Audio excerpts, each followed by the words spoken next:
to the next year when we can speak more of Khojaly's and Karabakh development and see how life is brought back to our land in Shashin, Azerbaijan. Good afternoon, ladies and gentlemen, esteemed guests. I'm Mehriban Mamadova, Vice President of Azerbaijani Center of Midwest Organization. It is our privilege to welcome you today as we gather to commemorate the 32nd anniversary of Khojaly massacre, a tragic event, each deeply in the history of Azerbaijan. As you are aware, AKMA is a non-profit social organization committed to fostering intercultural understanding between Azerbaijani nationals and the people of the United States. Today, as we join together, we honor the memory of innocent victims of Khojaly massacre. We express our gratitude to each one of you for your presence here today. Your participation reflects the solidarity and empathy shared by Azerbaijani and American communities. It is through collective remembrance and reflection that we continue to draw lessons from history, ensuring that such tragedies are never forgotten. At this juncture, I would like to invite our esteemed community member and moderator, Nijar Chaybasarsky, to introduce herself. Nijar will lead us through the proceedings of today's event. Thank you. Thank you so much for everyone coming. Thank you. Nigar, please. Ladies and gentlemen, thank you for joining us today.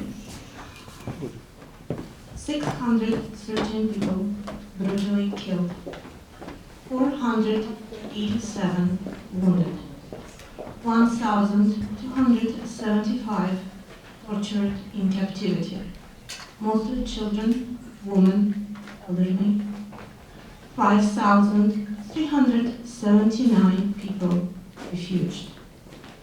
Behind every dreadful number, there were lives, families, hopes, future, destroyed and lost forever. And for 31 long years, we were waiting for resolution. We were pleading for justice. And finally, on October 15, 2023, the President of Azerbaijan Republic, His Excellency Ilham Aliyev, raised our flag in Khojaly. After 31 years, Khojaly returned home. Azerbaijan launched tremendous projects to bring back life to these lands once occupied and ruined to ground. Now we are confidently looking into the future with our new goals and new aspirations. But as we all know, there is no future without the past. That's why it is extremely important that we keep memories of these victims and seek justice to prevent these crimes against humanity from happening again. Our distinguished guests, world-known experts, honored us today by joining this conference as we speak about legacy of Khojaly, its present challenges and future aspirations. Let me introduce our guest, and we will go from my left. Dr. Ali Asgarov. He is a professor of peace and conflict studies, University of North Carolina, Greensboro. Ricardas Lapaitis, the military journalist from Lithuania. Then comes Dr. Michael Gunter, a professor for political studies for Tennessee Technological University. Then our esteemed guest, Professor Harry Lipinski, the chairman of board of Central Asia Effectiveness Research Center, and our esteemed guest, Mr. Jeffrey Werbach.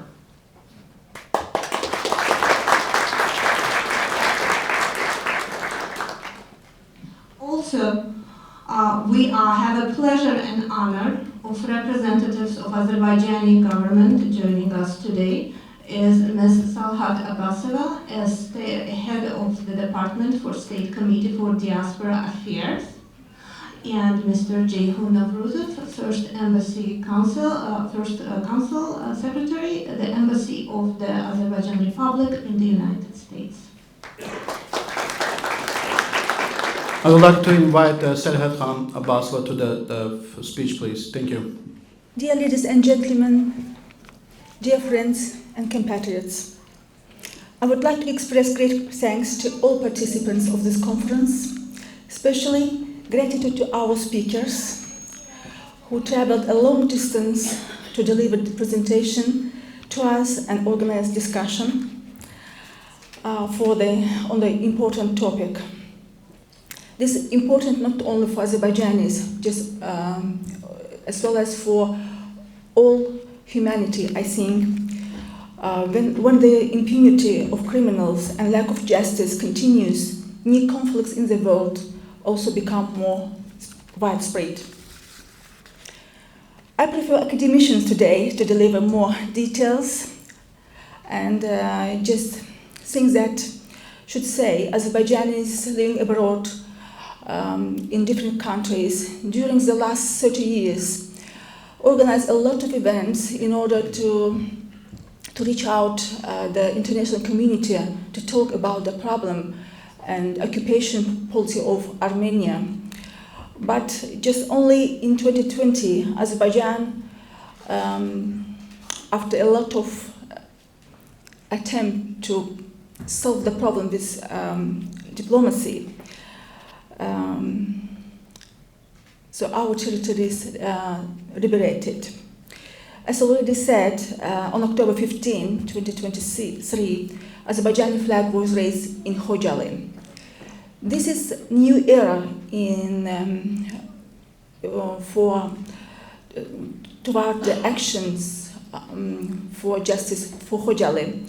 We think that we evaluated as new era towards the action toward the Khojaly, and hope that while we can't return the lives and dreams of citizens of Khojaly, but their soul will be in rest in the future, and this town will be again populated. So also belief in justice will be restored. That's very important to prevent the future conflicts and future such massacres. Thank you for your attention. Thank you for coming and joining us today. And I would like to give the floor to our speakers. Thank you. Thanks so much. I would like to invite Mr. Ceyhun Navruzov, please. Thank you so much.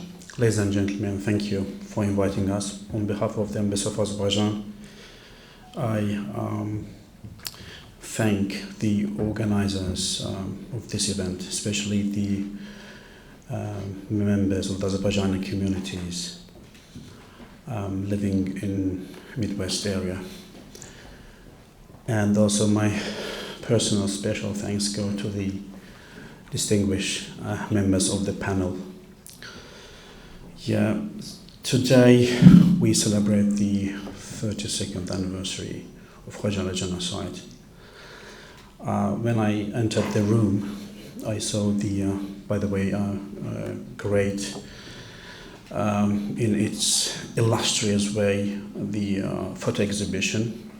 And also thank you very much for this, for reflecting those moments from the Khojaly genocide. And I saw a photo of a young woman, perhaps you also noticed it. That lady, 32 years ago, left Khojaly, left from the, escaped basically from the brutal killing. And today, that lady marked her return to the city of Khojaly just a couple of hours ago on the state television. There was a footage showing that lady coming back to Khojaly and speaking or explaining about how Miraculously, she evaded that brutal massacre which happened on the night of 25th February 1992. By itself, what was Khojaly tragedy or genocide? Actually, it was a brutal act of genocide the human history could have ever witnessed. In the wider term, it was an episode, just an episode, of the brutal ethnic cleansing policy, aggressive ethnic cleansing policy, aggressive war of Armenia and Armenian nationalists against Azerbaijan, which happened in the midst of 90s. In this case, it was 1992, but before that, there was deportation of Azerbaijanis who lived in modern-day Armenia, in the Republic of Armenia. And Khojaly was, as I said, was one of the events of brutal massacres which happened in Karabakh region. Besides, we also know that in the settlements such as Malabeyli, Ushchular, Kerkejahan, many such a brutal acts against the civilian people happened, but in its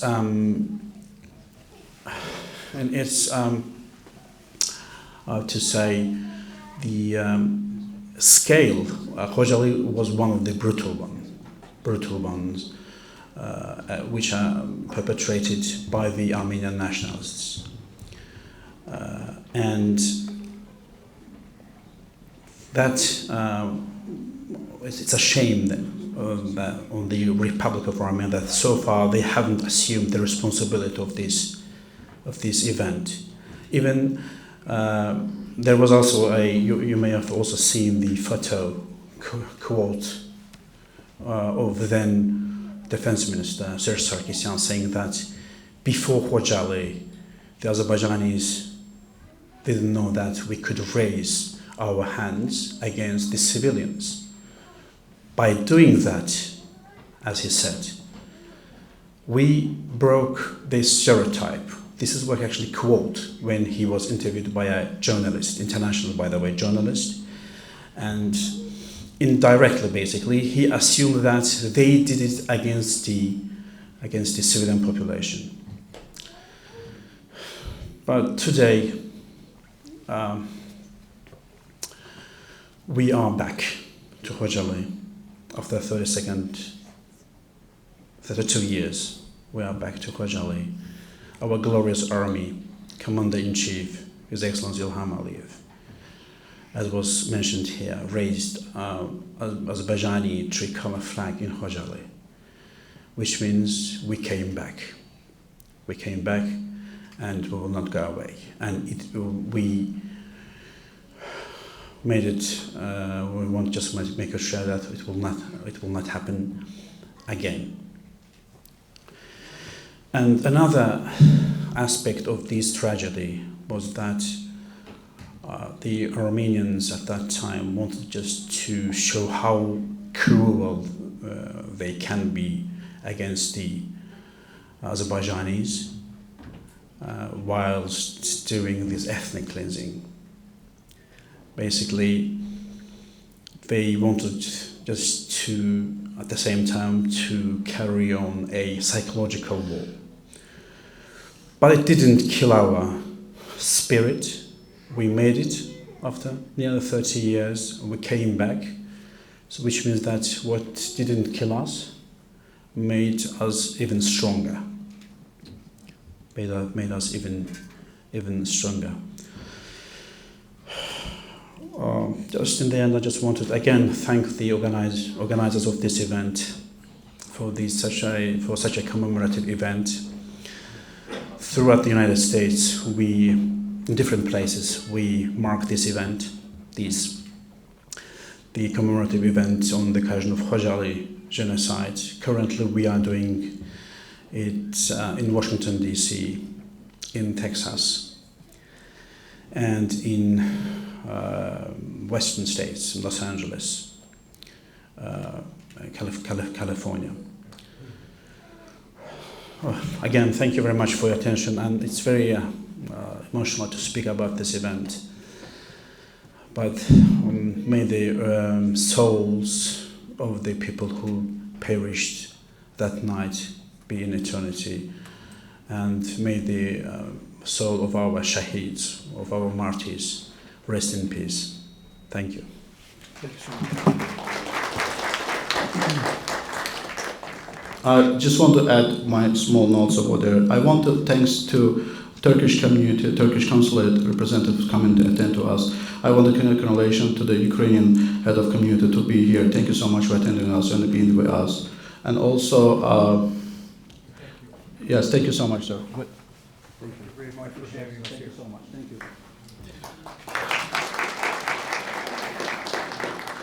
Before we start doing the speech to distinguished guests, we have small, short videos which we'll present right now for your attention. Thank you.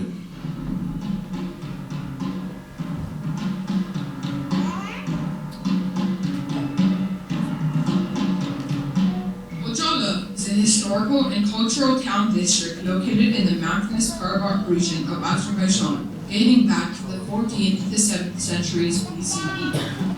In 1810, peace talks between Russia and Iran were hosted in Khojaly in the Asgarov castle built by Karabakh Khan Penah Khan. After the signing of the Gulistan and Turkmenistan treaties in early 1813 and 1828, Armenian minorities started resettling the Azerbaijani lands with aggressive plans. These plans would later result in a number of massacres towards Azerbaijanis in the 19th and 20th centuries. We will talk about these in our future videos. Today, we will talk about one of the world's bloodiest and most brutal massacres of the 20th century, the Khojaly massacre.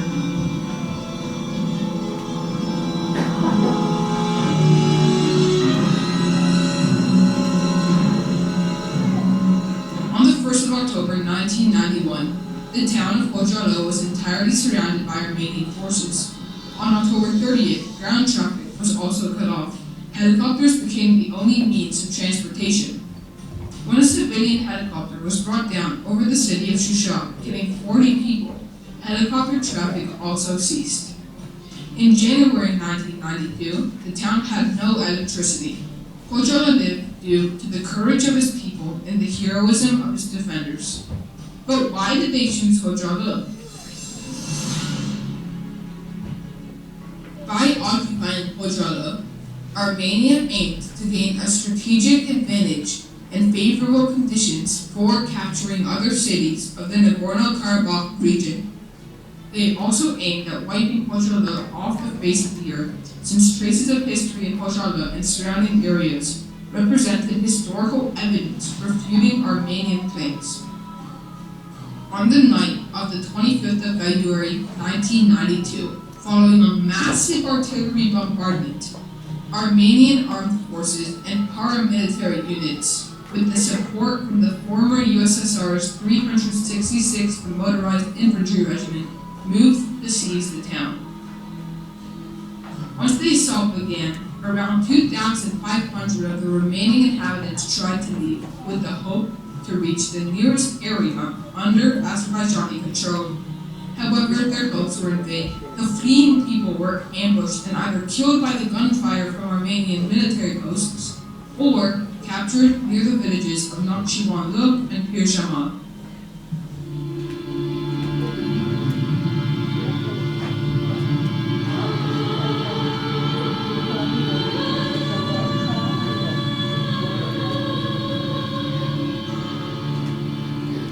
On the 28th of February, 2 helicopters with a group of journalists managed to reach the location of the massacre. The horrible scene shocked everyone. The field was fully covered by dead bodies. The helicopter's task was to land in the mountains and pick up bodies at the sites of the mass killings. Despite the escort of a second helicopter, it was only able to take 4 dead bodies because of intense Armenian firing. On the 1st of March, when a group of foreign and local journalists reached the place, the sight that they witnessed was worse than they thought. The dead bodies were mutilated and scalped.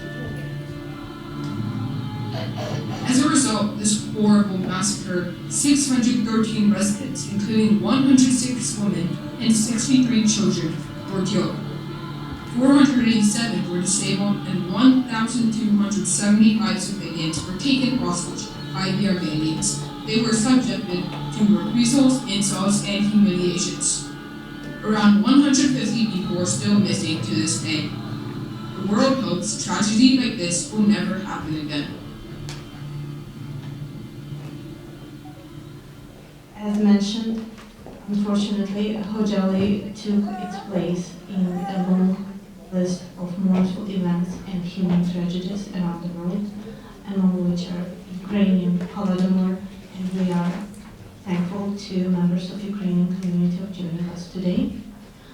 And as esteemed Mr. Mubrozov mentioned, we came back home and we are hoping to build a future. It was a long journey, and in that journey we were supported by the nations of Turkey, Israel, Pakistan, for which we express our deep gratitude. The work that has been done in Karabakh first-hand witnessed in the ancient city of Shusha, a crown jewel of Karabakh, an ancient capital of former Karabakh Khanate, a land that mothered so many talents in art, music, poetry. Shusha was a home to one of the three Mugam centers of Azerbaijan.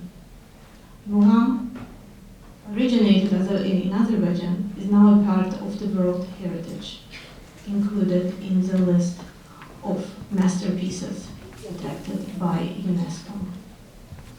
And among our guests is one person who devoted his life to knowledge and promotion of Azerbaijani Mugam. That long journey that once started from the interest in Azerbaijani carpets turned into a lifetime voyage into the Mugam world. And it's hard to estimate how the value of our esteemed Mr. Jeffrey Verbok doing in promoting Azerbaijani culture to the world. Let's welcome Mr. Verbok.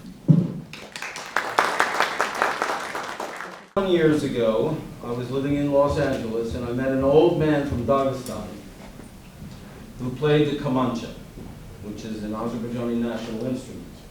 It's somewhat similar to a violin, and many think it's the grandfather of the violin. It's the first kind of instrument that has strings played with a bow. And it has a remarkable human vocal quality to it.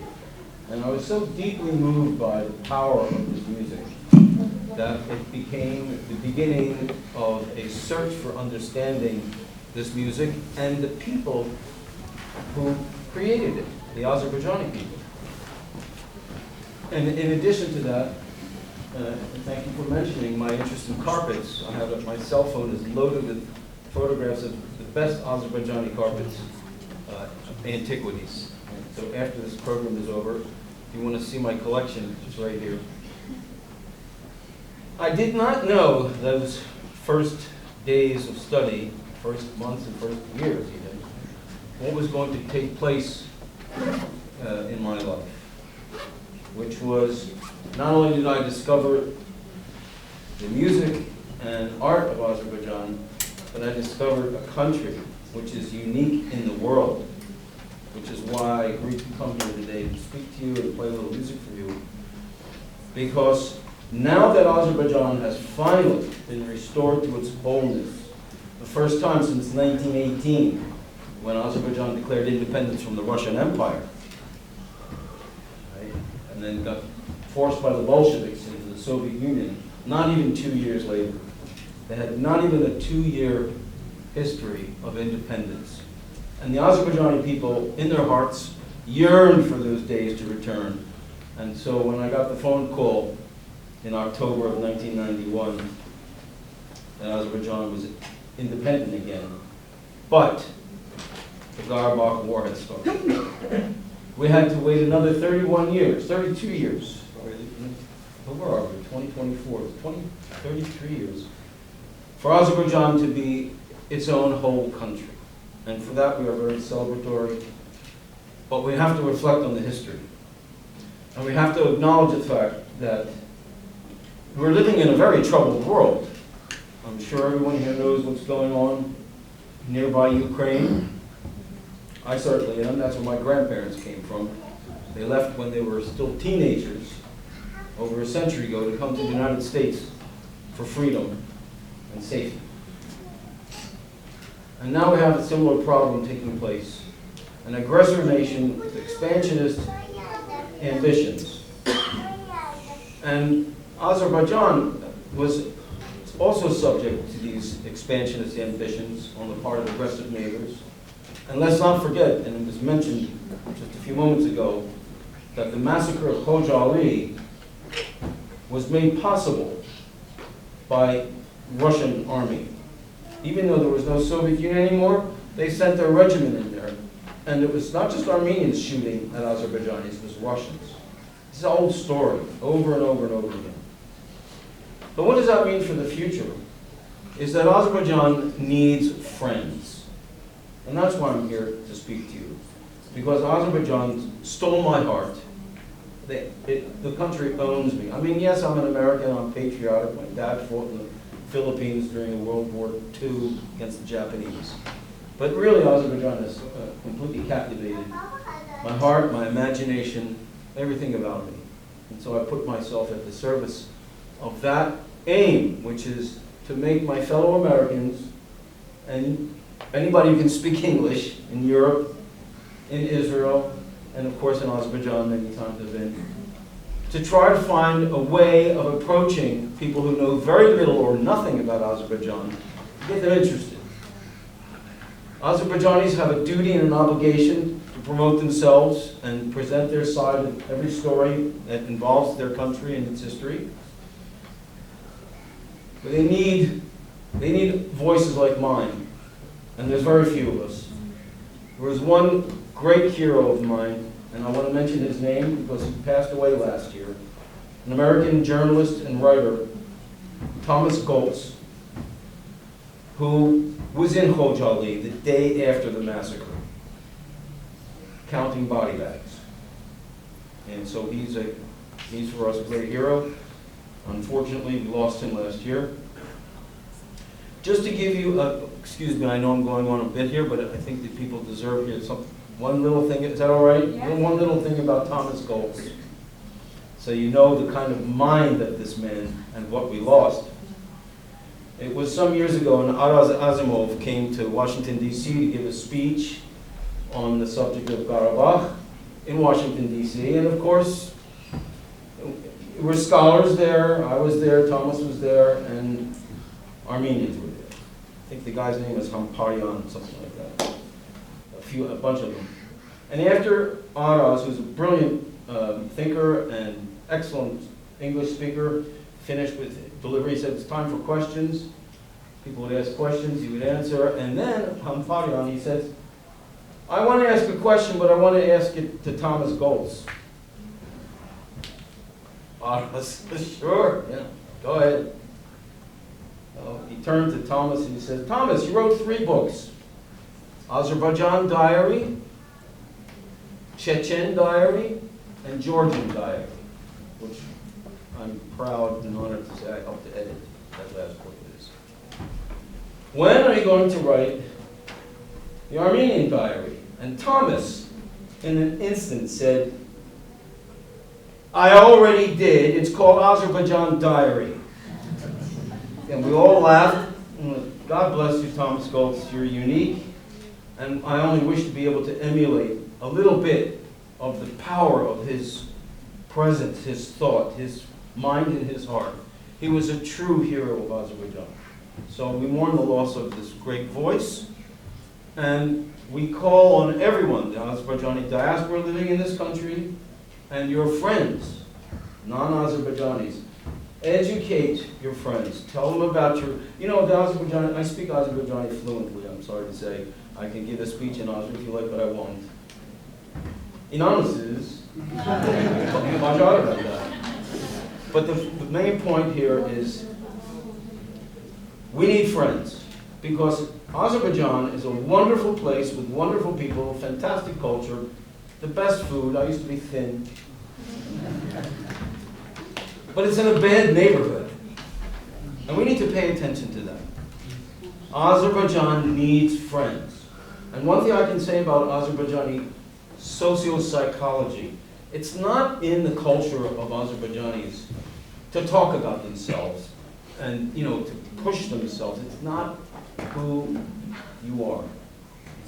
But you need to be a little bit more like that, because you have to insist that people pay attention. Much of the information that we have about Azerbaijan is wrong. It's just false. They make up stories. I think I've spoken enough. You probably want some music. Yes? So would you like to hear a little music? Yes.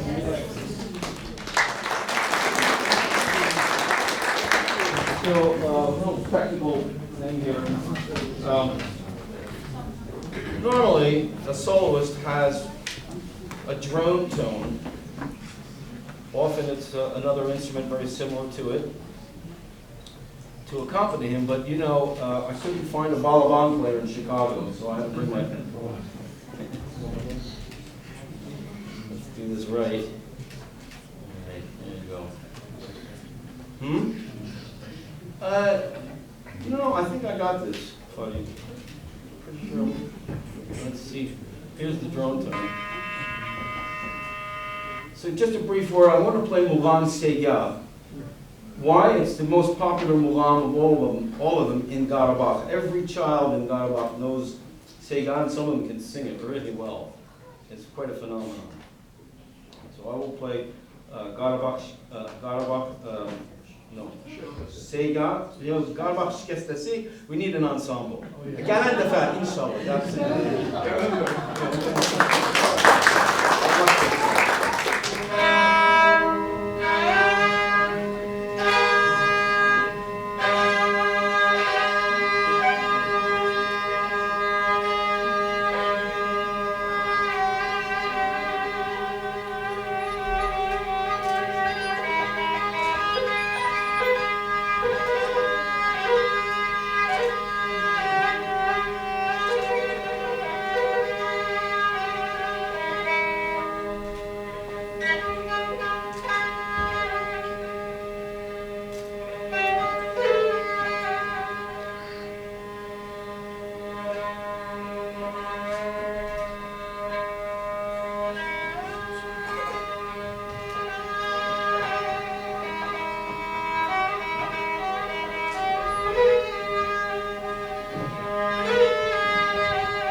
thank you so much for bringing this voice of our motherland, the voice of our ascenders, here to this audience.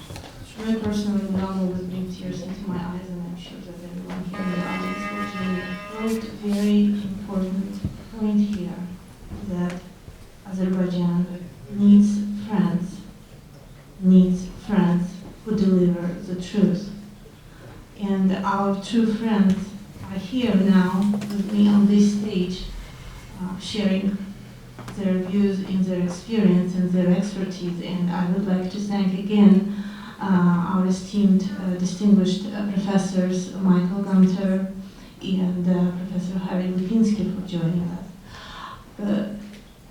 At the same time, next to me sits someone who was the first-hand witness of everything that was demonstrated to us on these short videos.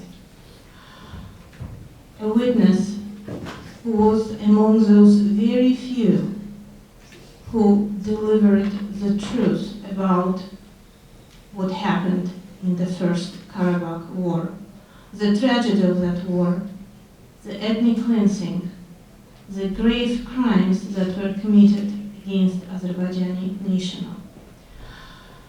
That friend of ours is a military journalist, Ricardas Lapaitis, a voice of honesty, a voice of truth.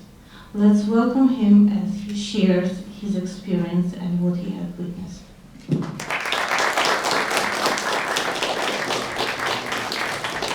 Ricardas will deliver his speech in Russian and I will translate. Здравствуйте, дамы и господа. Спасибо за приглашение. Далекий путь сделал с Вильнюса до Чикаго. Ladies and gentlemen, thank you for extending the invitation. It was a long journey from Vilnius to Chicago. Знаете, я у некоторых вижу цветок хары-бульбуль. Вы знаете, этот цветок жил под ногами оккупанта более 30 лет. I can see that many of you in the audience is wearing a sign of Haribubu. That flower, the symbol of Karabakh, was living under the foot of an occupant army for over 30 years. И этот цветок выжил, понимаете, выжил, просто он остался. Опущенный, неприсмотренный, который растет только около крепости Шуша. Так почему наша вера должна была умереть? Она и не умерла. Она живет в нас. Это первая фотография, которую сделал после Второй Карабахской войны. Это Агдам, Агдамское кладбище. That flower that is originated only and can exist and survive only next to Shusha fortress. That flower survived for 30 years, not being taken care of. And just like that flower, our hope and belief survived as well. This is the first picture that I took in Агдам. Эти кости ходжалинцев, они не просто так оказались на земле. Those are bones of Khojaly victims. Это может быть кости даже Аллахверди Багирова, потому что они валялись рядом с его могилой. Это потому, что оккупанты перерыли все могилы, перерыли могилы ходжалинцев в поисках драгоценностей, в поисках своей нечеловечности. And these bones were found on the ground next to graves of one of the heroes of the First Karabakh War, Alakherdi Bagirov. And the bones were on the ground because these graves were vandalized by Armenian forces. They vandalized the grave trying to find some valuables, some jewelry. Этой девушке 6 лет. Ее голова была отрублена топором, у нее были множество пулевых ранений, да еще она была облита бензином, и ее еще подожгли. This is the body of a 6-year-old girl. She had multiple bullet wounds. She was burned and decapitated. Если бы вы видели бы ее все тело, ее почки висели прямо на жилах. Это только один труп из этих сотни зверски убитых трупов. All her internal organs were visible. And that's only one example of hundreds and hundreds of bodies that I've seen there. Мне было 23 года, когда сделал эту фотографию. Обратите внимание, у человека нет головы. Мало того, обратите внимание, практически каждый второй, третий труп облиты бензином. I took these pictures when I was only 23. And if you can see, almost everybody is either decapitated or burned. Когда привезли этих двух маленьких сестричек, одной было там 3, другой 5-6 лет, в этом месте воцарилась тишина. Там были азербайджанцы, они молчали, были все в шоке, молчал и я. Those are two sisters, 3 and 5 years old. When they were brought, the silence remained. No one was able to speak a word. Но случилось кое-что, что меня полностью выбило из все, что мог представить. Их положили на железный стол, потому что там снимали одежду, мыли от крови. Кто-то зашел в этот бокс и принес с собой подушку, поднял их головы и положил эту подушку под головы девушек и сказал: ведь это дети.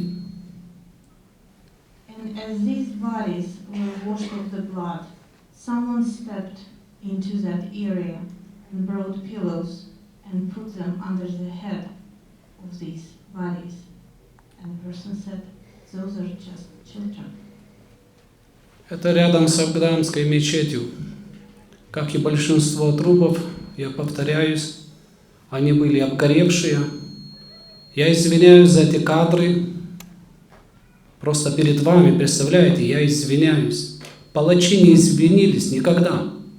А я извиняюсь. I am sorry for showing you these brutal pictures. I am sorry. But those who committed these crimes, they are still not sorry. Санитарный поезд, который посетил, 596 ампутаций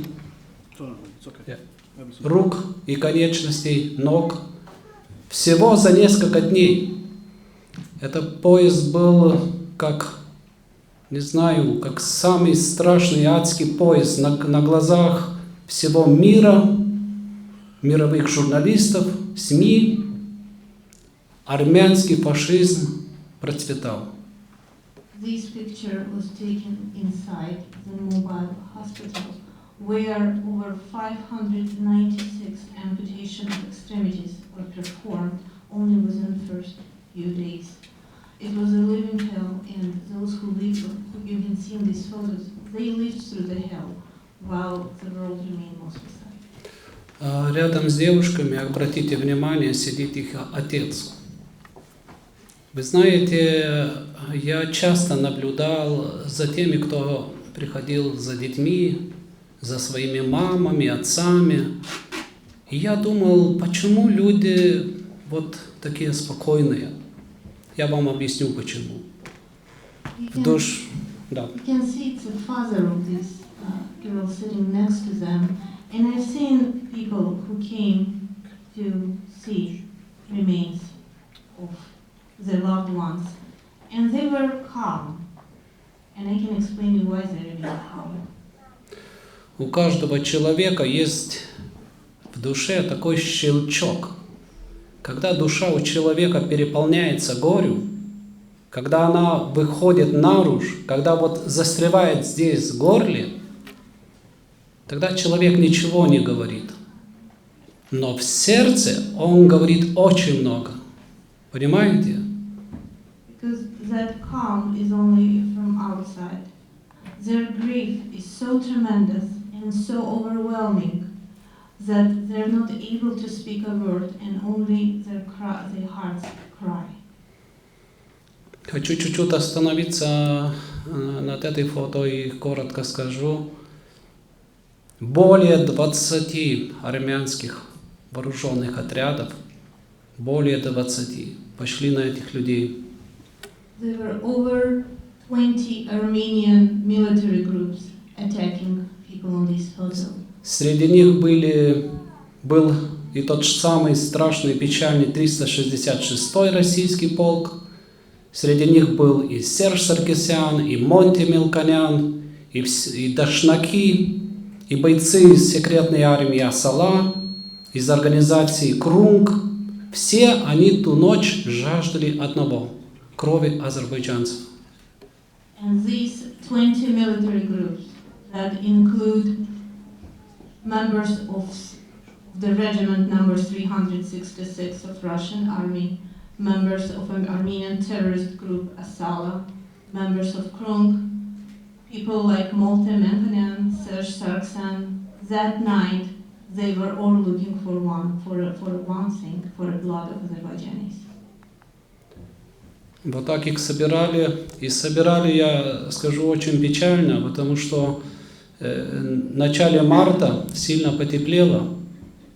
В начале марта, я вам скажу, мы помним ночь с 25 на 26, но самые страшные дни были для Азербайджана, для ходжалинцев, для азербайджанцев именно начало марта, потому что начало сильно теплеть, и люди начали разлагаться. Мало того, среди них ходили палачи, обливали бензином, их прямо проволокой привязывали к БТРам, и за зерно, за бензин, за 20-30 рублей привозили к азербайджанским родным, потому что азербайджанским родным, матерям и отцам было святое похоронить своего сына, свою дочь, своего ребенка.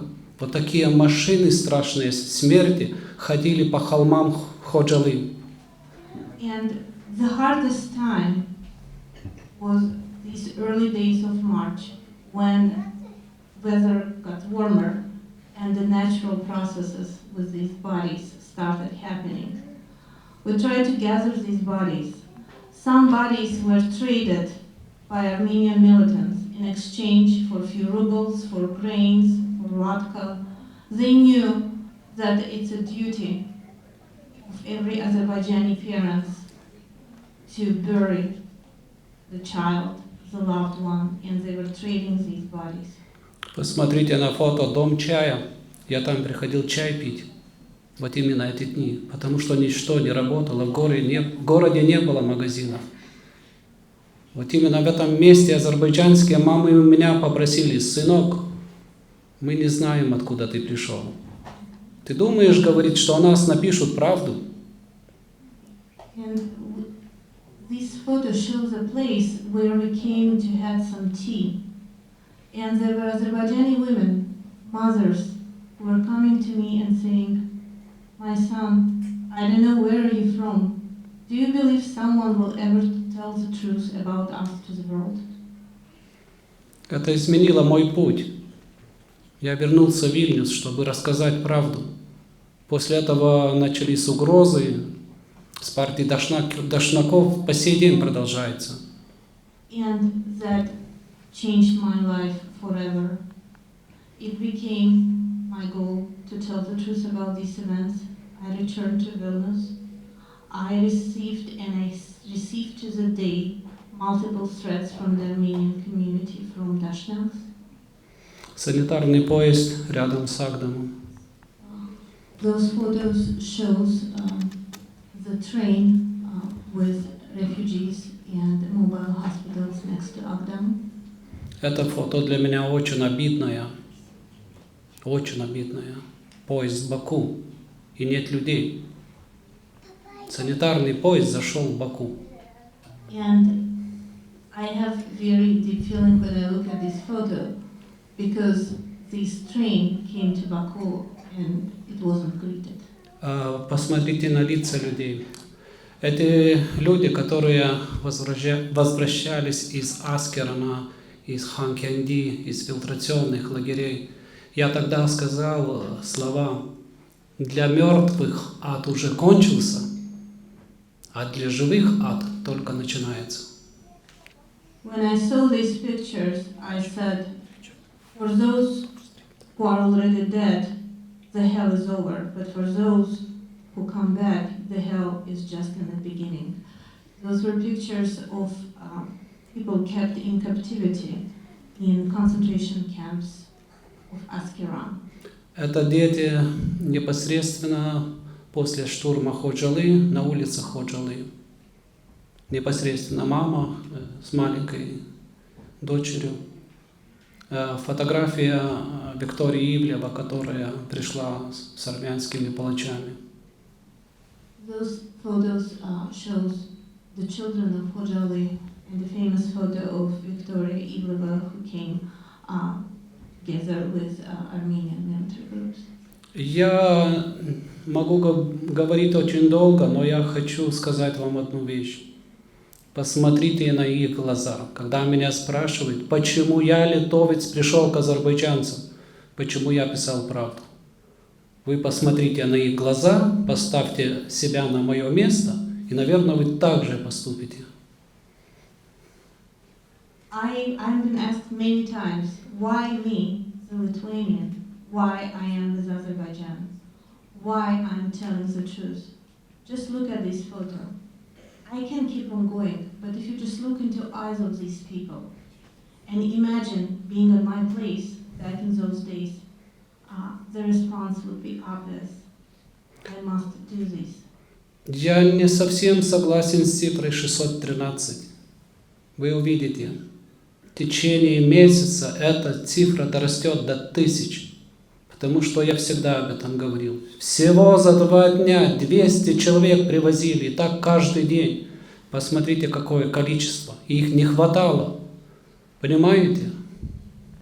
I'm sure that the number of 613 murdered civilians will be increasing as these lands are liberated.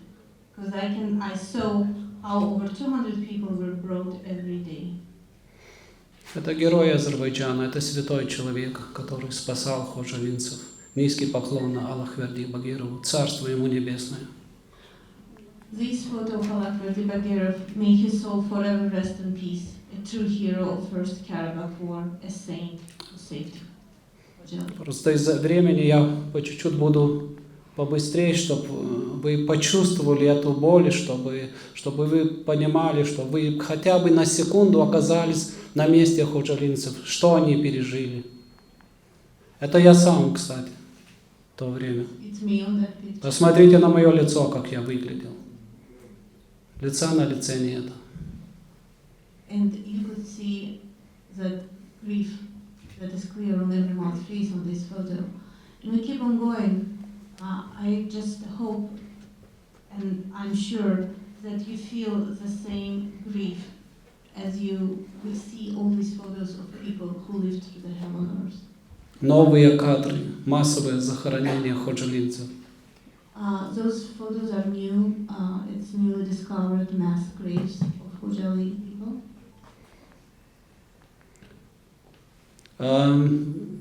Меня очень сильно вот эта девушка, ей 8 лет. Ее ранили несколько пуль. Армяне били ее ногами, проверяя, мертва она или нет. Она прикинулась мертвой. Представляете, она была вся крови, и все равно они пинали ее ногами. И что нужно было ребенку пережить? This photo is one of the especially touching for me. It's an 8-year-old girl who suffered from multiple bullet wounds, and while she was completely covered with blood, Armenians were still beating her, and she pretended that she is dead. Can you imagine what this child went through? Женщина, которая вся изрезана ножами. Вот это опять черная, страшная страница армянского фашизма. Это доказательство. Они должны сидеть на скамье подсудимых Гаагского трибунала. all these photos, including this one that shows a body of a woman suffered from multiple knife wounds, it's an evidence, a documented evidence of all the war crimes that were committed by Armenians. And everyone who is involved into these crimes must be sitting on the bench of Hague Tribunal. Виктория Ивлева запечатлела еще один кадр в городе Ходжалы после штурма. Самое страшное, что они, пока вот это лужи крови еще не высохли, они ходили по дворам и писали на воротах: «Это мой дом, это моя добыча, здесь я буду жить». Я никак не понимаю, как на крови было можно строить новую жизнь, как на костях людей, как на трупах было можно строить новую жизнь. Никак этого не могу понять. And the most incomprehensible was that the blood of these victims were still fresh, and military groups were going from house to house, leaving notes on the walls. This is my house. This is my door. I will live here. I will never be able to understand how you can build the new life on someone's blood and На этой фото я, наверное, и завершу свое выступление такое, просто время нет. Просто я вам хочу объяснить. Отец, мама, посередине их лежит 12 лет их дочь. У отца выбиты зубы, потому что они были золотые. Они их сначала убили, потом выбивали зубы. Вы знаете, одной фото хватит, я думаю. Одной. Вот такую вид увидеть, и можно понять, кто такие пришли на азербайджанскую землю. Почему они не смогли так и укрепиться? Никогда они не укрепятся на чужой крови, на чужих костях, на вот этой жестокости. Поэтому я свою речь как начал, так и завершаю. Это армянский фашизм. И этот фашизм будет жить, пока они не покаятся, пока они не извинятся, пока они не признают свои ошибки. Спасибо вам огромное.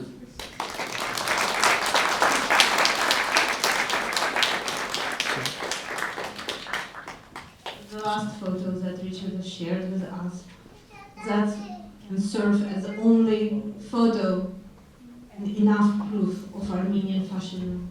The photo that showed the family, mother, father, and the 12-year-old child, and after being killed, the golden teeth was removed from the mouth of the father. And these war crimes will be alive until they're not punished. Thank you so much, Richard, for sharing your experiences. Thank you so much, Richard. It was an honor to be you here. Thank you so much again. We want to invite the Clara. She has this small. And as mentioned earlier, Karabakh is a motherland of many talents. The founding father of Azerbaijani classical music, Uzir Hajibeyov, who effectively blended Azerbaijani folk music, mugam, and traditional Western form of art, was originally from Karabakh. We can proudly say that Azerbaijan was a home of the first opera in Middle Eastern and Oriental world. The cultural legacy of Shusha also lived in the first ever ballet in Oriental world, Maiden Tower, that was created by the genius of Afrasiab Badalbeli.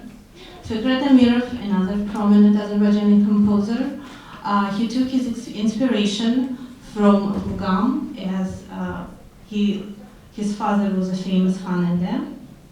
And our invited guest, Ms. Clara Melamed, she will share with us a few masterpieces of Azerbaijani classical music. Let's welcome her.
You know, on the world map, Azerbaijan is just a small spot. However, historically, it has been located on the crossroads of East and West. It's a bridge that connects East and West, both economically and culturally. Its strategic location is the blessing and a big challenge. Azerbaijan, as a gateway to the Western world, has a long-term strategic partnership with the United States of America. To speak about the presence of Azerbaijan and perspectives of future economic cooperation, I invite here our esteemed guest, Professor Harry Lipinski. Let's welcome him.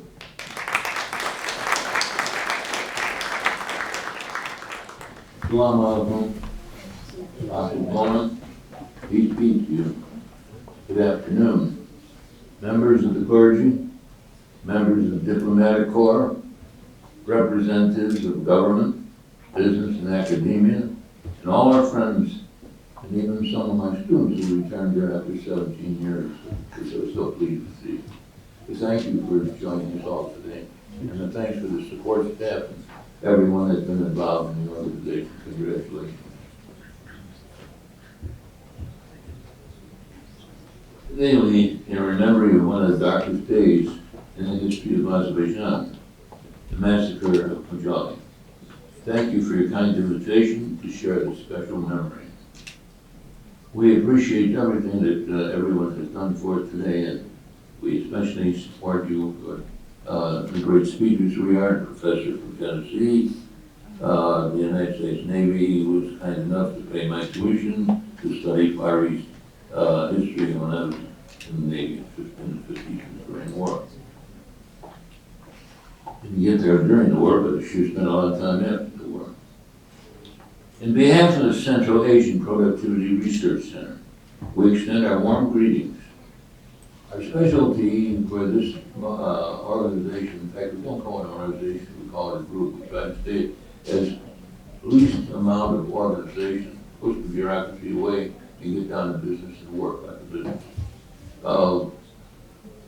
It was originally established with the support from people both from Azerbaijan and Turkey back in the late 70s. And the concept came to us that there is a need, especially in certain parts of the geographical region. So the Turkish government supplied us with financial support, and there were 4 of us from Purdue University, a team that I worked with to support it. And we went over to do a study and ended up actually working over there. We didn't think we'd end up working. We thought we'd do a study and come back. Well, by the 2nd or 3rd day, we were actually in the classroom. We were working in government offices and scurrying around Turkey and Azerbaijan for almost a month. And we established ourselves pretty well. We had the support of all the people that are needed for something like this. And at the Nakhchivan University, where I'm a professor for life, honorary professor for life, the rector at that time, Asa Bey, said that we should call this the American Center. Sounds pretty good, American Center, got prestige and all that. But shortly we found that it just wasn't the right word. We were growing too fast. We had the coordinators built into the system within 6 months throughout all of Central Asia. We also expanded into Turkey, which was our backbone to start with, and also Pakistan. So that's the geographical area we work with. And we focused on 2 areas, academic development and economic development. We're not a chamber of commerce. We don't want to be a chamber of commerce. We want to devote all our work, primary bilateral work. So when we talk about economic development in our concept, we talk about the development of business, trade, and investment.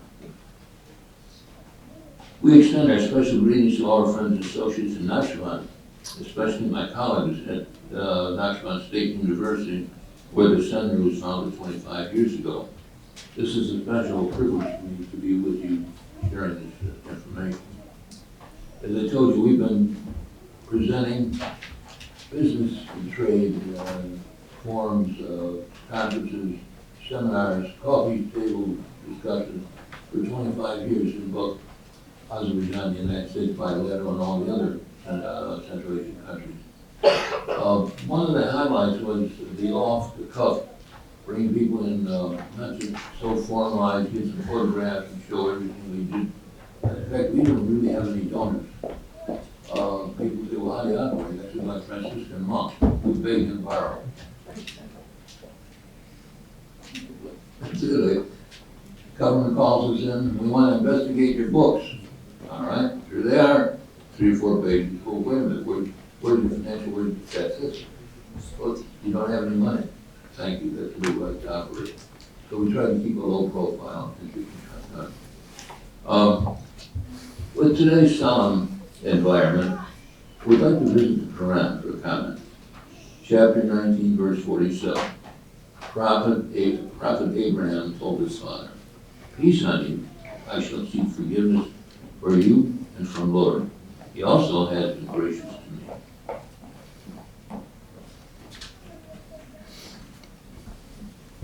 Also, comment for the great saintly Italian philosopher, Francis of Assisi.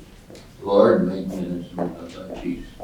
This gathering is in memory of what has been described by human rights watch as the largest massacre to date in the conflict in Nagorno-Karabakh. And by the way, we contacted several agencies within Baku government, down in Baku, and offered to continue our work out of the main part of Azerbaijan and go over into Nagorno-Karabakh. So we haven't heard anything, no. We do have some volunteers for it. My message today is to share with you some brief comments on the wisdom of living in peace with our fellow citizens. While isolated viewpoints may divide some groups, we are all connected together by a vast majority of human issues and share a common destiny. In the history of mankind, we have never had a single instance of a sustainable model that is driven by division and separation. Destiny rewards us when we all pull together with a common purpose. Living in peace and harmony with our fellow citizens is the only way to sustain growth and happiness. In peace we seek God, and in God we seek peace.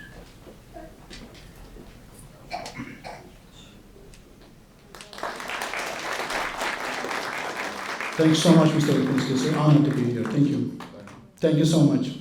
Professor Lipinski, thank you very much again for joining us here today. It's a great honor for us to see you on this stage. And as we speak now of present and future challenges, I would like to invite our next speaker, a distinguished professor of political studies of Tennessee Technological University. Is it okay? Can you hear me?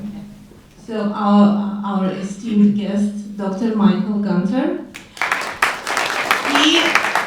I must say that he's an expert world-renowned expert and distinguished professor in the Middle East studies, Turkish and Kurdish issues. He's also an author of a book of the question of Armenian genocide. I personally have ordered my copy from Amazon. That book offers unbiased and truthful research on the issue of alleged genocide. Thank you, Professor Gunter, for sharing your thoughts with us today, please. Welcome.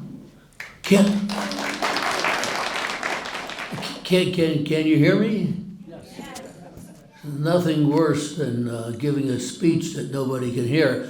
Look, I'm very thankful for being invited here. I want to especially thank not only the audience, but Farid for putting together this rich kaleidoscopic smorgasbord of rich impressions and talks about Azerbaijan, and I'm very pleased to be a small part of it.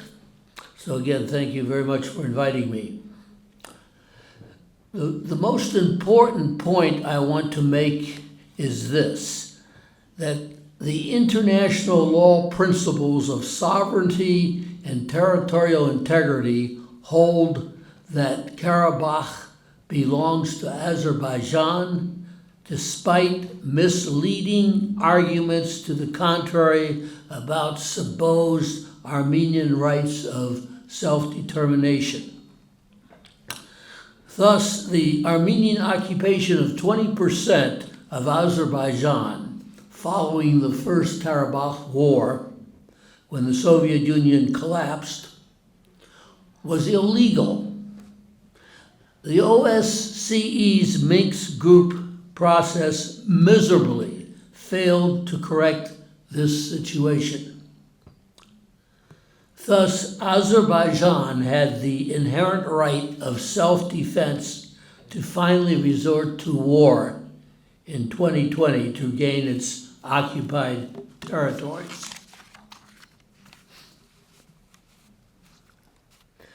The Armenians and Azerbaijanis, called Tartars into the 20th century, debate about who was in Karabakh the majority and when.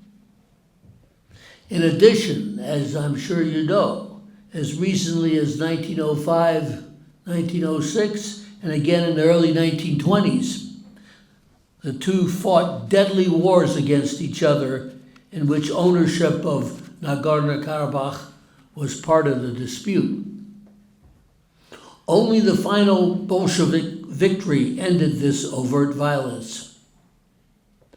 Most important for our understanding is that the eventual Bolshevik triumph in the 1920s decided that Nagorno-Karabakh's large Armenian majority would possess formal governmental autonomy within the overall territorial integrity of Azerbaijan.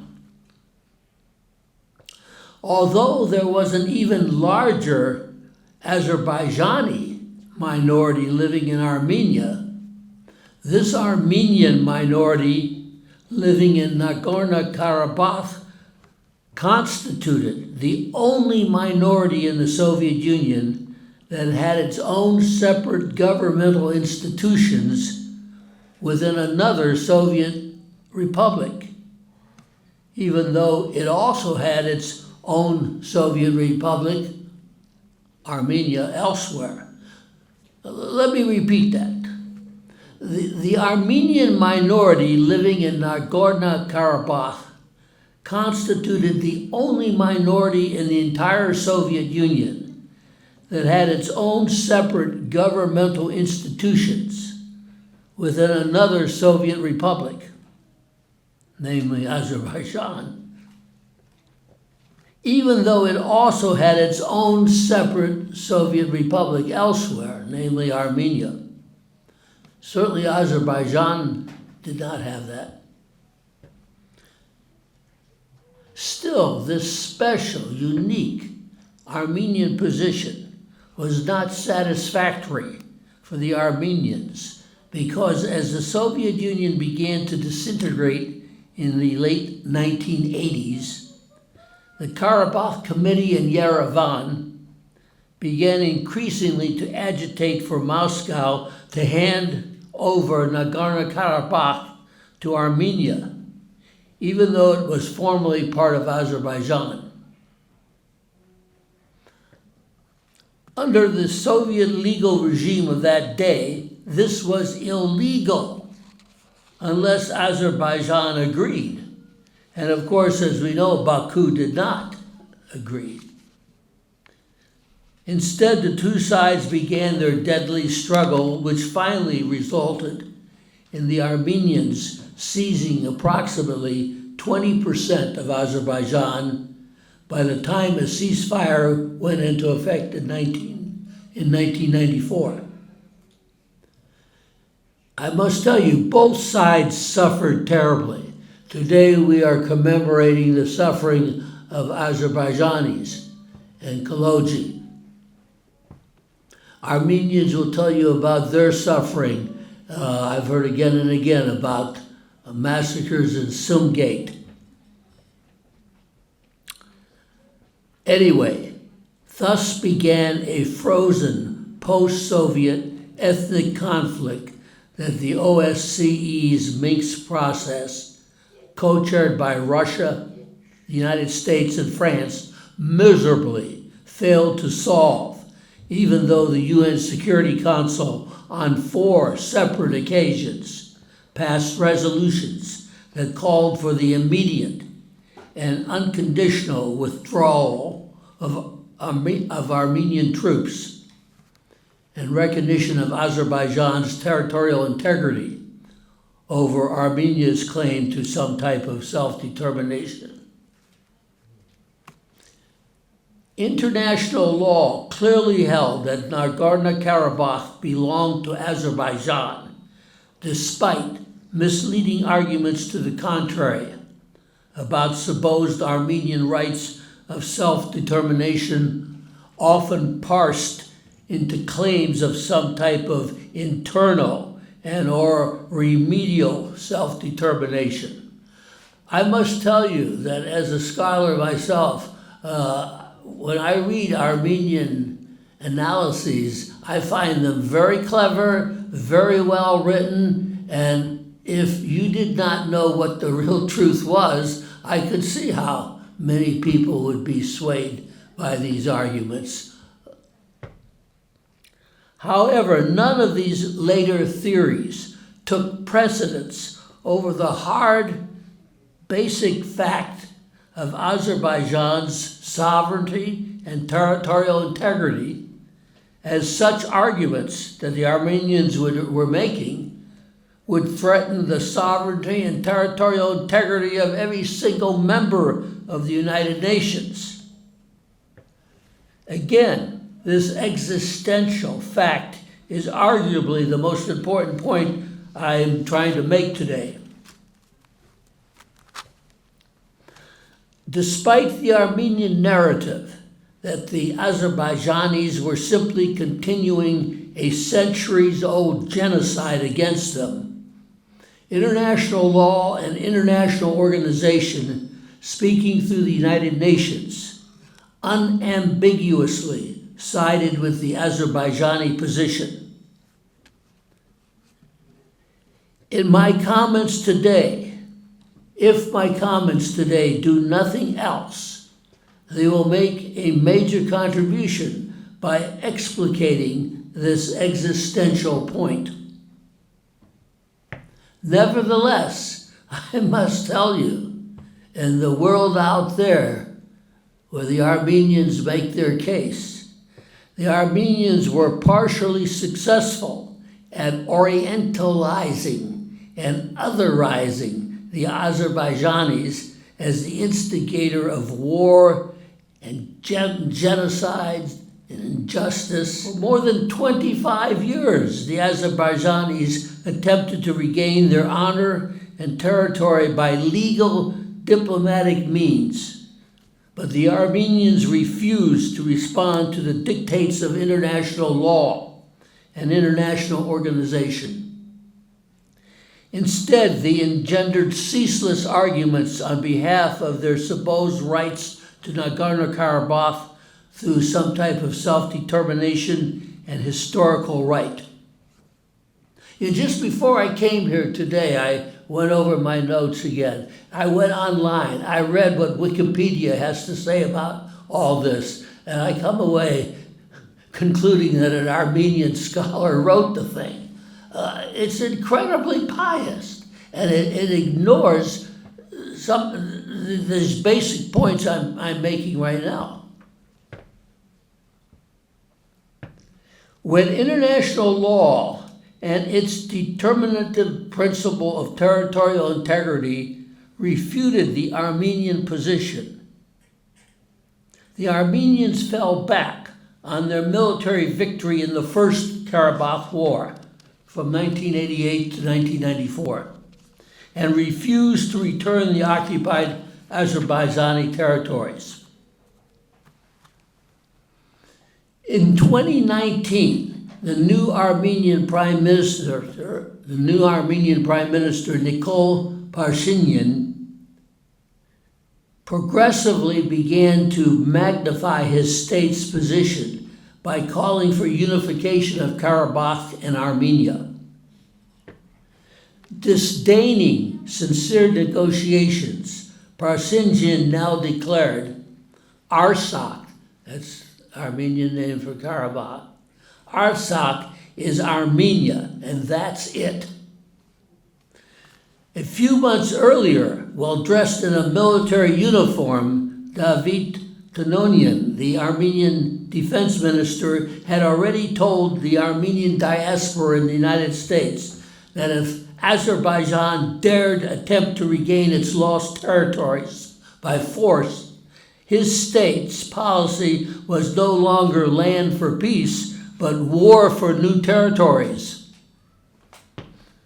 Other Armenians even began to speak about Armenian soldiers drinking tea in Baku. Adding further fuel to these incendiary boasts, the Armenian Prime Minister also rehashed the long-dead Treaty of Sèvres by declaring that that defunct treaty still was, quote, an historical fact. This gratuitous remark was a not-so-subtle threat against the territorial integrity of Turkey. It amounted to a declaration of diplomatic war against Turkey, as well as Azerbaijan, bringing into question the most rudimentary judgment of the Armenian leader, reminding me of the old saw, whom the gods would destroy, they first make mad. Thus, when it became clear that even though international law and organization were on their side, the Azerbaijanis were not going to regain their occupied territories through peaceful negotiations, they finally turned to the only possible solution: war. UN Charter Article 2, Paragraph 4, not only prohibited what Armenia had done in conquering Nagorno-Karabakh and 7 surrounding Azerbaijani provinces, but the UN Charter also permitted under Article 51 Azerbaijani self-defense. Despite continuing attempts to orientalize and otherize him, Azerbaijani President Ilham Aliyev proved a very effective leader in regaining his country's occupied territories. In a wide-ranging question and answer session held during an international forum on the South Caucasus on April 29, 2022, and which I was fortunate enough to attend in Baku, Aliyev made the following realistic points concerning his country's victory in the Second Karabakh War.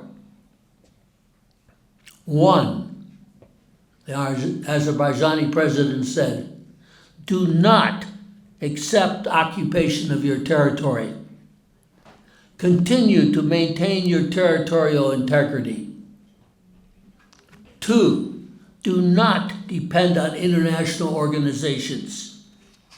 The unanimous UN resolutions supporting the Azerbaijani position alluded to above did nothing to return occupied Azerbaijani territory. There was no effective help from the international community. 3, build and maintain a strong military to regain your lost territory. Unfortunately, for an ideal world which I am sure we all seek, Aliyev's realistic prescriptions proved correct. Thus, I unambiguously and unabashedly defend the Azerbaijani position on the status of Nagorno-Karabakh and their inherent right to use force in self-defense in the autumn of 2020 to regain their occupied territory. In so doing, I stand firmly against Armenian counterclaims of Azerbaijani aggression, which frankly, I must tell you, the vast majority of people in this country, the United States, believe. They believe it. We just haven't made the Azerbaijani position strong enough for various reasons, which I don't have time to get into. So, despite the Azerbaijani's position, which is justified, even though Armenia still has so many supporters, especially in those states such as the United States, Russia, and France, among others, which have politically strong Armenian diasporas instrumentalizing their cause despite the clear verdict of international law and organization. So, in conclusion, despite the resounding Azerbaijani victory, which was sealed just this past fall, ultimate peace remains elusive until the Armenians finally sign on to it. And unfortunately, there is little to indicate that they will. Here I take a second most important position. The Armenian people, who are good people and deserve a lot better, are victims of their own selfish, misguided leaders who continue to see themselves as perpetual victims entitled to territory legally belonging to others. Given the geostrategic situation and despite supposed Russian support, this is an impossible Armenian position that continues to curse the Armenian nation from successfully developing politically and economically. Thus, I strongly argue that Armenia accept its current borders. So, and they're not it's not what Armenia ultimately wants, but nobody can have everything they want. And when you do have everything you want, you better watch out behind you because somebody's going to come and take it away. You've got to learn to get along with each other. So I strongly argue that Armenia accept its current borders, not some border it might have had back 2,000 years ago and so forth, for about 40 years under Tigranes the Great, the Armenian king around the time of Christ and so forth. Accept the current situation, and then I would expect Azerbaijan and Turkey to show a magnanimous position toward Armenia.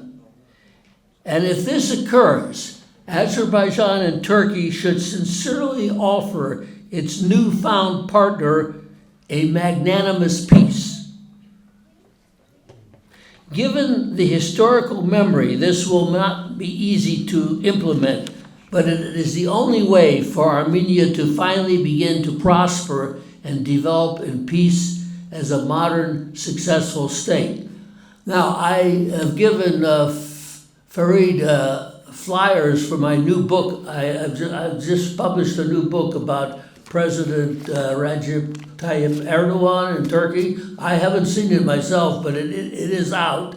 I hope maybe when I get back to Tennessee, it will be in the mail for me. But anyway, he has flyers for this book. And again, thank you very much. Thank you so much, Professor Gunter. It's an honor to be here. Thank you. Thanks so much. Delivering your speech. We should have had one more chair and one distinguished guest, Professor Kamal Makili Aliyet. He teaches in the School of Global Studies in the University of Gothenburg. Unfortunately, he wasn't able to join us today as he was denied American visa, go figure. But he prepared a video speech for us. And as we are working on the technical issues to show this on the big screen, Mr. Verbak will honor us with one more performance of Azerbaijani music. Let's welcome.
Makili Aliyev, the School of Global Studies, University of Gothenburg. He is a known expert in international law, human rights, and foreign policies.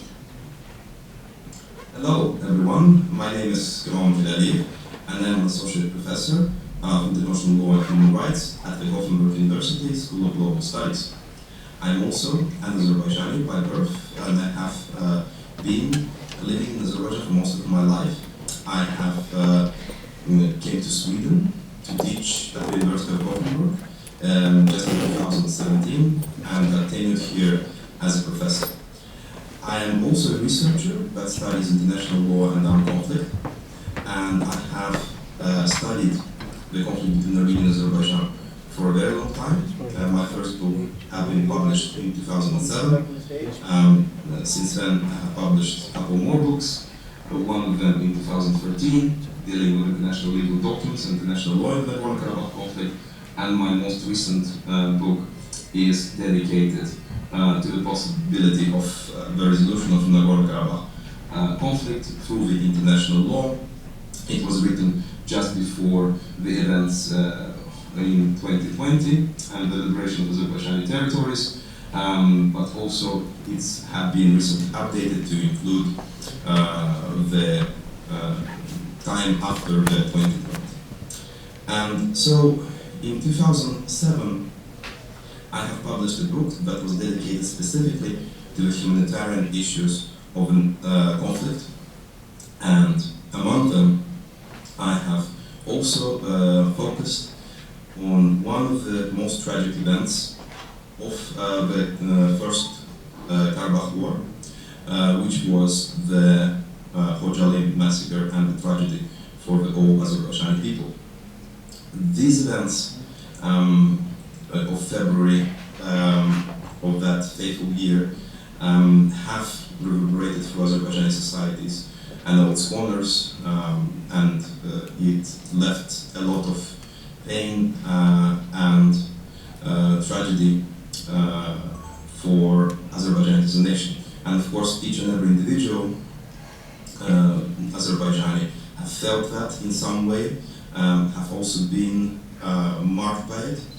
And of course, for me as a scholar, the interest was very high because I was, back at the time, a young scholar focusing on the issues of international law and human rights. And so something that strikes so close to home was, of course, of an interest to me as a scholar. And I was the first scholar that actually described, from the perspective of international law, in an English language publication, the reasoning for why Khojaly massacre can be acknowledged as a probable and plausible crime of genocide, that this act was genocidal. And that was connected to the fact that most of the actions that were committed by the Armenian armed forces, on that they were actually very neatly falling under the framework of the Genocide Convention, that is an international treaty that regulates how the states should not let genocide happen, and how we should prevent it and never take those kind of actions. And those actions have been, killing the members of the group, but a specific ethnic group, Azerbaijanis. They were also coupled with a lot of elements that pointed to the intent of the perpetrators of Armenian armed forces, occupying armed forces, to destroy Azerbaijanis as a group, in part, concretely where they had access to the residence of Khojaly. And that intent is very, very important, because that's how you recognize the crime of genocide. And these elements of intent can be devised through different actions that Armenian forces have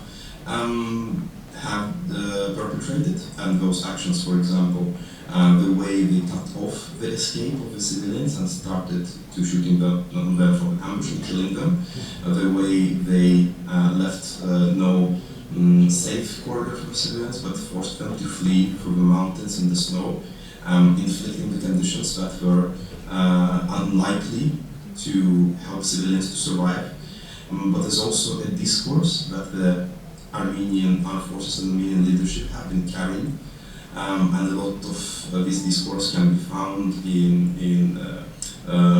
various sources that have investigated the Nagorno-Karabakh conflict, but also the actions perpetrated by Armenian forces during Khojaly massacre.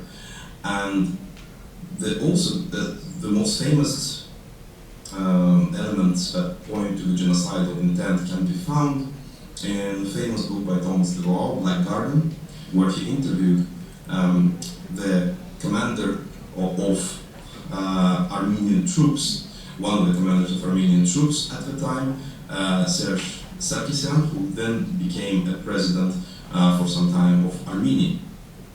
And that element is actually the admission of the Serge Sarkisyan as a commander of the forces that have been perpetrating the killings of civilians, about that those killings were intentional, and that they broke the stereotype that Azerbaijanis had that the civilians are going to be spared in this conflict. And that is a great admission of intent to harm civilians as much as possible, and might be considered in the scope of events of Khojaly as an admission to the intent to commit a genocide. In this sense, I focus on that in the book, and I prove that from the legal point of view, pointing to the legal norms and how they have been interpreted to date by the different courts that deal with similar cases of genocide, and that they can be compared to Khojaly. Of course, the Khojaly events are still being investigated, even in Azerbaijan, and a lot of information of that investigation is still closed because the investigation is still ongoing. But I'm, as a scholar, hoping that at some point those documents and those investigative materials are going to be free for the public, so we, as scholars, can make even more progress in showing why Khojaly massacre is genocide and why it needs to be recognized as such, and the perpetrators should be punished. But for now, I'm going to be looking forward to our discussions during the event, this event, and I'm hoping that this introduction into me and my connection to the events of Khojaly was interesting to you.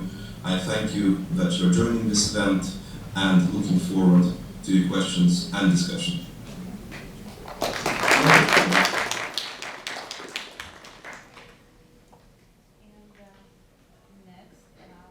Ms. Melamed will present us some more pieces of Azerbaijani music. Let's welcome her.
for your performance.